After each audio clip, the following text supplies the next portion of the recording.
अस्सलाम वालेकुम। आज एंट्री टेस्ट यानी ईकेट के स्टूडेंट्स के लिए एक और न्यू टेस्ट लेकर आप हाजिर हुए हैं। अच्छा, एक टेस्ट है, उसकी एक्सप्लेनेशन है कि if sine theta greater than zero और cot theta less than zero, उसके साथ तीसरी एक फंक्शन गिवन है cos theta less than zero. तो इन तीनों की एक कॉमन एंगल मिलेगी, उसकी टर्मिनल साइड कहाँ पे होगी? रो of theta means terminal side. Initial side हर एंगल की हमेशा पॉजिटिव एक्स एक्सिस पे होगी, टर्मिनल मूव करेगी या एंटी क्लॉकवाइज या क्लॉकवाइज। तो sign theta greater than zero कहाँ पे? एक क्वेश्चन है कि sign theta greater than zero, एक है फर्स्ट क्वाड्रेंट में, एक है सेकेंड क्वाड्रेंट। जैसे हमने पढ़ा है कि ये क्वाड्रेंट में ऑल पॉजिटिव, यहाँ पे साइन और उसका रेसिप्रोकल पॉजिटिव, यहाँ पे टी यानी टेन और उसका रेसिप्रोकल पॉजिटिव, यहाँ पे सी मीन्स कोस और उसका रेसिप्रोकल पॉजिटिव। तो हमें ये सीखना है कि ये जो ग्रेटर देन साइन है वो फर्स्ट और सेकेंड में। अच्छा, ये कोट थीटा लेस देन कहाँ पे होगी? लेस देन मीन्स इसकी वैल्यू नेगेटिव है, तो ये है एक सेकंड क्वाड्रेंट में और एक है फोर्थ क्वाड्रेंट में। और ये कोस थीटा लेस देन ज़ीरो कहाँ पे? ये एक सेकंड क्वाड्रेंट में और एक थर्ड क्वाड्रेंट में। अब इन तीनों का एक कॉमन क्वाड्रेंट है, तीनों में दिखाई दे रहा है। यहाँ पे देखो सेकंड क्वाड्रेंट है और इसमें भी सेकंड क्वाड्रेंट है और इसमें भी सेकंड क्वाड्रेंट है। तो ये ऑप्शन नंबर ए से है, यानी इन सेकंड क्वाड्रेंट। अच्छा, एट 135 डिग्री मैंने लिखा है, तो ये 135 डिग्री एंटी क्लॉकवाइज है और ये भी क्या होगी सर? 135 डिग्री साइन में जब होगी तो इसकी वैल्यू क्या है? इसकी वैल्यू है पॉजिटिव। जब 135 कोट में होगी तो इसकी वैल्यू क्या है? वो नेगेटिव। 135 जब कोस 135 होगी तो फिर इसकी वैल्यू भी नेगेटिव, इसलिए ऑप्शन नंबर बी भी सही है। तो दोनों को आप लिखोगे, मीन्स सी ऑप्शन सही है ये। अच्छा, इसका मकसद ये नहीं कि 135 का आ जाए, यानी सेकंड क्वाड्रेंट भी कोई एंगल भी हो सकती है, 120 डिग्री है, 150 डिग्री है, लेकिन शर्त है कि second quadrant. Yes, number 2 question है, if tan theta greater than zero and sine theta है माइनस अंडर रेडिकल 3/2। तो ये tan theta greater than zero कहाँ पे होगा? ये tan theta greater than zero एक फर्स्ट क्वाड्रेंट में और क्या है? एक थर्ड क्वाड्रेंट में, यानी थर्ड और फर्स्ट। अच्छा, ये टेन थीटा माइनस है, माइनस मीन्स नेगेटिव, नेगेटिव कहाँ होगा? थर्ड क्वाड्रेंट में और फोर्थ। अब सवाल है कि इन दोनों में जो सेम क्वाड्रेंट है वो थर्ड है, इसलिए ऑप्शन सी से। और स्टूडेंट, ये थीटा के ऊपर एक degree is measured in dash system, circular system में हमेशा रेडियन जो है ना वो इसका यूनिट है मेजरमेंट का, एंगल का, इसलिए ये ऑप्शन कम सही नहीं है। और सेक्साडेसिमल का मकसद है D for degree, M for minute, S for second, इसलिए इसका नाम है सेक्साडेसिमल सिस्टम। ये ऑप्शन सही है। कोई स्टूडेंट बोथ को टिक करेगा, ये गलत हो जाएगा। क्यों? कि ये थीटा, इसके ऊपर मैंने ये डिग्री लिखा है, ये डिग्री मीन्स ये डीएमएस है, यानी डिग्री मिनट सेकेंड, तो ये सेक्साडेसिमल सिस्टम कहलाएगा। इस तरीके से which one is quadrantal angle of 135, ये इसका मकसद है कि 135 कहाँ पे होगा? Second quadrant. जब ये सेकंड क्वाड्रेंट में होगा तो इससे पहले 90 डिग्री है एक क्वाड्रेंटल एंगल, इसके बाद एक और क्वाड्रेंटल एंगल है 180 डिग्री। तो ये 135 एक अलाइड एंगल 180 से भी मिल सकती है और ये 90 से भी मिल सकती है, यानी 90 में किसी रेफरेंस एंगल को प्लस किया जाए तो 130 तक आ सकती है। अगर 180 से उस रेफरेंस एंगल को माइनस किया जाए फिर भी 130 से आ सकती है, इसलिए ये ऑप्शन ए भी सही है, ऑप्शन बी भी सही है, इसको हम क्लिक करेंगे सी को। इस तरीके से the central angle of an all ये एक सर्किल है, इस सर्किल में यहाँ पे एंगल बनेगी दो रेडियस के दरमियान, इसका नाम है सेंट्रल एंगल। तो लाजमन इनके दरमियान ये आर्क लेंथ बनेगी ये। तो क्वेश्चन है कि this central angle of an arc length of a circle whose length is equal to the radius of circle is called dash is called radian। इसका मकसद है कि आर्क लेंथ के सिस्टम में, सर्कुलर सिस्टम में, यहाँ पे सेंट्रल एंगल होगी, उसका यूनिट रेडियन है और ये एक रेडियस है। तो इसका मकसद है the radius of the circle is called, यानी ये क्वेश्चन क्लियर है कि the central angle of an arc length of a circle whose length is equal to the radius of circle is called radian. इसको degree नहीं कहा जाएगा, इसको minute नहीं कहा जाएगा। अब सवाल है कि 1 radian approximately equal to dash. तो 1 रेडियन वैसे तो ये अप्रोक्सीमेटली या इक्वल टू ये 180 डिग्री और अपान में पाई। जब पाई की वैल्यू 3.14 रखी जाए तो ये अप्रोक्सीमेटली कहलाएगा। तो जब ये अप्रोक्सीमेटली कहलाएगा तो इसकी वैसे तो वैल्यू ये है कि 57.3 डिग्री, लेकिन यहाँ पे कोई ऐसा ऑप्शन नहीं है। तो इसका मतलब ये 57 डिग्री कंप्लीट से बाकी अपने पास है 0.3, इसको मिनट में कैसे कन्वर्ट किया जाए। तो 60 से हम मल्टीप्लाई करेंगे। जब 60 से मल्टीप्लाई करेंगे तो ये 0 से 3 एडजस्ट यहाँ पे, तो ये पॉइंट यहाँ पे आ जाएगा। तो ये 18 यानी ये 57 डिग्री 18 मिनट फिर भी सही है, लेकिन अगर 57.3 और समथिंग आगे तो ये 57 डिग्री 17 मिनट और कुछ सेकंड बच जाएंगे। इसलिए इसका ऑप्शन ये भी सही है।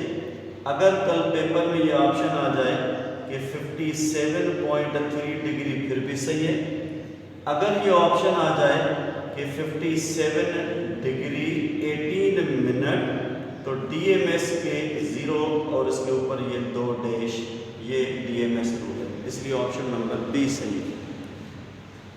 और क्वेश्चन है कि 7 में 1/4 रोटेशन क्लॉकवाइज है, तो वो क्या होगा 1 रोटेशन क्लॉकवाइज। लेकिन क्वेश्चन कह रहा है कि रोटेशन मीन्स एक कंप्लीट राउंड, या क्लॉकवाइज होगा या एंटी। अगर एंटी क्लॉकवाइज है तो ये 360 डिग्री पॉजिटिव, अगर क्लॉकवाइज है तो ये -360 डिग्री। इसका 1/4 मीन्स हमें 4th पार्ट चाहिए, तो हम -360 डिग्री को 4 से डिवाइड करेंगे तो ये वाला ऑप्शन बिल्कुल सही हो जाएगा। अगर वो एंटी क्लॉकवाइज है तो फिर ऑप्शन नंबर ए सही है। और आगे हम क्वेश्चन को कंटिन्यू रखते हैं कि क्वेश्चन अपना ये है कि नंबर 8 में लिखा हुआ है कि 5 पाई अपान 90 रेडियन इज डैश डिग्री। तो पाई की जगह वैल्यू होगी, क्यों, ये पाई रेडियन ये कंप्लीट 180 डिग्री के बराबर। तो 180 को 90 से डिवाइड किया तो यहाँ पे वैल्यू आ गई 2 × 5 यानी 10, 2 × 5 मीन्स 10। तो यहाँ पे जो ऑप्शन होगा वो सी सही।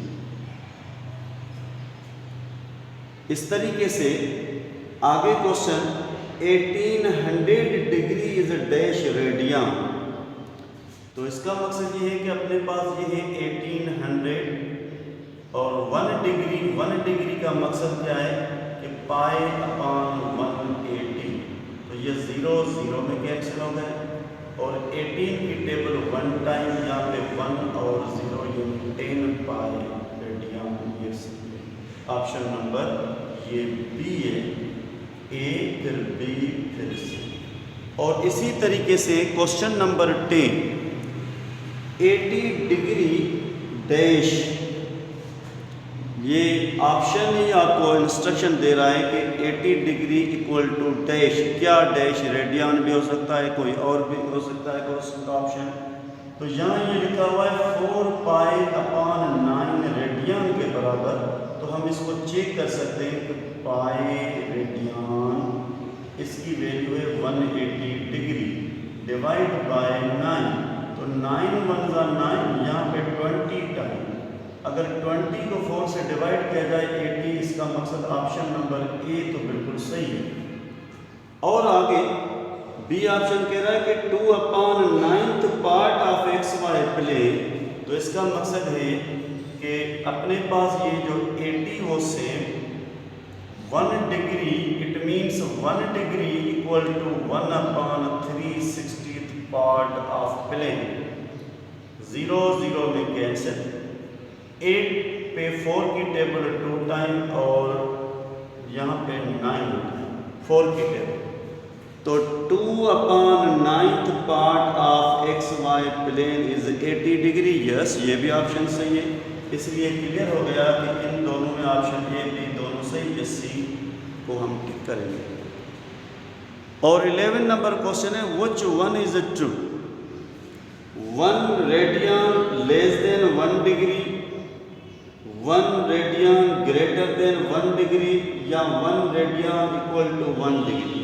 हम जब अप्रॉक्सीमेटली को चेक करते हैं तो ये जो 1 रेडियन है अप्रॉक्सीमेटली ये 57.3 है, और ये जो 1 डिग्री है अप्रॉक्सीमेटली 0.0174 है। तो ये वाली वैल्यू बड़ी है और ये वाली वैल्यू छोटी है। It means option number B सही है, 1 radian greater than 1 degree.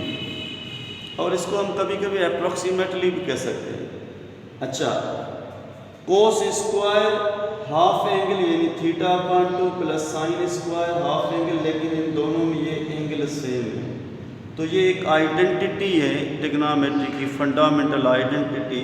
It means cos square theta plus sine square theta is equal to 1। ये ऑप्शन सी सही है।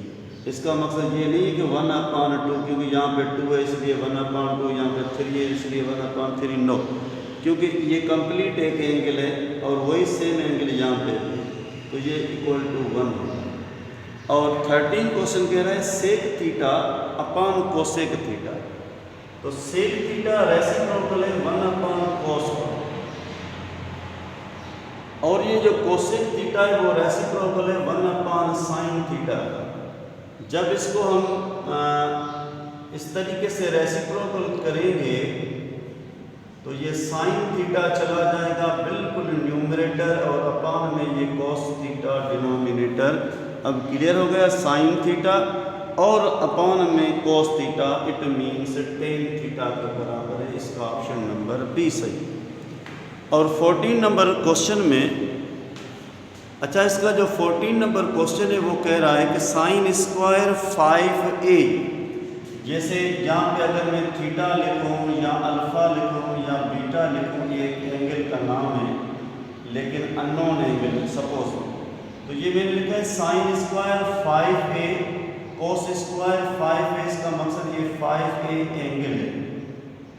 अगर आपके पास a 30 डिग्री है तो ये 5 से मल्टीप्लाई होगी, यानी 5 गुना ज़्यादा हो जाएगा, 5 टाइम ग्रेटर देन। तो इसका मकसद है कि ये एंगल है और ये भी एंगल है, दोनों एंगल सेम। तो ये भी एक फंडामेंटल आइडेंटिटी फर्स्ट पॉइंट है जो 1 डिग्री है। इसका मकसद ये नहीं कि ये 5a के बराबर होगा, नहीं, ये है 1 डिग्री के बराबर। ये ऑप्शन बी से। इस तरीके से क्वेश्चन नंबर 15 कह रहा है, क्वेश्चन नंबर 15 सिखा रहा है हमें कि कोस थीटा की वैल्यू गिवन है क्या, 1/रेडिकल 2। तो थीटा क्या होनी चाहिए? एक तो सवाल ये ऑप्शन ए, यानी इनमें कोई भी सही हो सकता है। अगर ये 45 वैल्यू यहाँ पे रखी जाए तो cos 45 1/रेडिकल 2, यस ये ऑप्शन में सही है। अच्छा, ये cos थीटा की वैल्यू है 1/रेडिकल 2, तो उसका रेसिप्रोकल सेक थीटा क्या होगा? इट मीन्स 1/2 को जब हम रेसिप्रोकल करेंगे तो ये चला जाएगा √2 जो है रेडिकल 2 वो न्यूमरेटर में, तो ये ऑप्शन नंबर बी भी सही है। साबित हुआ ये कंडीशन भी सही है और ये भी सही है, इसलिए बी ऑप्शन को हम सी को टिक करेंगे, बोथ ए एंड बी। अच्छा 16 नंबर क्वेश्चन में यहाँ से ये रेडिकल 2 है, यस ये रेडिकल 2 है, ब्रैकेट में इस कंप्लीट की वैल्यू क्या होगी, cos 45 π/4 ये 1 रेडिकल, और इसकी वैल्यू क्या होगी, इसकी वैल्यू भी 1 रेडिकल। अगर ये रेडिकल 2 और इन दोनों से रेडिकल 2 को कॉमन लिया जाए तो ये 1 + 1 दोनों कैंसिल हुई गेट 2, यानी 1 रेडिकल 2 cos 45 और cos sin 45 सेम हो। इन दोनों की वैल्यू सेम क्यों है, क्योंकि 45 cos में 45 सेम साइन में, ये दोनों को रेशो है। इट मीन्स 1 रेडिकल 2 + 1 रेडिकल 2, बाहर जो 2 है उसमें कैंसिल हो गया, रेडिकल 2, आंसर आएगा इसका 2। तो ये ऑप्शन नंबर क्या है, ऑप्शन नंबर बी से। और अपनी टेस्ट का लास्ट क्वेश्चन है 17 नंबर, वो 17 नंबर क्वेश्चन कह रहा है कि अगर साइन 390 डिग्री, तो इसका मकसद ये है कि हमें इसकी वैल्यू नहीं चाहिए, हमें चाहिए कि इसकी जो वैल्यू आएगी उसके आगे चार्ज क्या होगा, पॉजिटिव चार्ज, नेगेटिव चार्ज या नो चार्ज। तो क्या हम इसको हल करें, इसका मकसद ये यहाँ से लेकर ये है 360 डिग्री, लेकिन ये 90 है तो 360 से 30 डिग्री और भी आ गई, तो इसका मकसद है ये टर्मिनल साइड जो है वो लाइंग इन फर्स्ट क्वाड्रेंट, तो फर्स्ट क्वाड्रेंट में all trigonometric functions are positive. It means sine 390 की जो वैल्यू आएगी उस वैल्यू के आगे जो निशानी होगी, चार्ज होगी, वो पॉजिटिव होगी, इसलिए ऑप्शन नंबर ए सही है। तो उम्मीद है कि इंशाल्लाह ये आपको समझ में आ जाएगी। Hope you understand.